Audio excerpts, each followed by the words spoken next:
পবিত্র ঈদুল আজহার আনন্দ দ্বিগুণ করে 17 বছর পর টি-20 বিশ্বকাপে সুপার 8-এ পা রেখেছে বাংলাদেশ। আগে থেকেই বাকি এক প্রতিযোগীর অপেক্ষায় ছিল 7টি দল।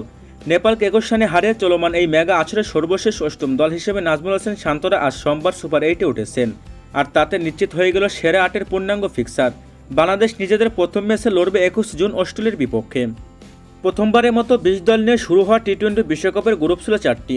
প্রত্যেক গ্রুপ থেকে 2টি করে মোট 8টি দল জায়গা করে নিয়েছে সুপার 8-এ।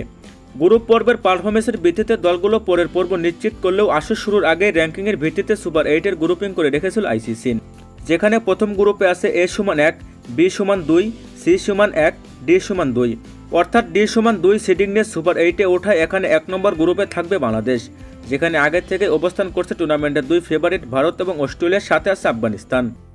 অন্যদিকে সপ্তম দল হিসেবে গতকাল রোববার সুপার 8 নিশ্চিত করেছে গতবারের চ্যাম্পিয়ন ইংল্যান্ড, যদিও স্কটল্যান্ডের সঙ্গে সমান 5 পয়েন্ট হয়েছিল ইংলিশদের। তবে রান রেটে এগিয়ে থাকায় জস বাটলাররা পরের রাউন্ডে উঠে যায়। 2 নম্বর গ্রুপের সর্বশেষ দল হিসেবে তারা সুপার 8-এ ওঠেন। ওই গ্রুপে থাকা দলগুলো হচ্ছে ইংল্যান্ড, দক্ষিণ আফ্রিকা, ওয়েস্ট ইন্ডিজ এবং অভিষেকে ইতিহাস গড়া যুক্তরাষ্ট্র। আগামী 19 জুন থেকে শুরু হবে সুপার 8 পর্ব, যেখানে 24 জুন পর্যন্ত স্থানীয় সময় অনুযায়ী প্রতিদিন 2টি করে ম্যাচ অনুষ্ঠিত হবে। যদিও বাংলাদেশ সময় অনুযায়ী তাতে কিছু পরিবর্তন রয়েছে। সুপার 8-এ বাংলাদেশের ম্যাচগুলো হবে যথাক্রমে 21 জুন অস্ট্রেলিয়া, 22 জুন ভারত এবং 25 জুন আফগানিস্তানের বিপক্ষে, যেখানে 3 ম্যাচের মধ্যে অন্তত 2টি করে জিতলে সেমিতে যাওয়ার বড় সম্ভাবনা থাকবে শান্ত সাকিবদের। 2 গ্রুপ থেকে 2টি করে দল উঠবে সেমিফাইনালে। ফাইনালে ওঠার পরবর্তী লড়াই হবে 27 জুন। 2 সেমিফাইনাল হবে একই দিনে। বাংলাদেশ সময় সকাল 6টা 30 মিনিটে প্রথম সেমিফাইনাল এবং রাত 8:30টায় দ্বিতীয় সেমিফাইনাল হবে।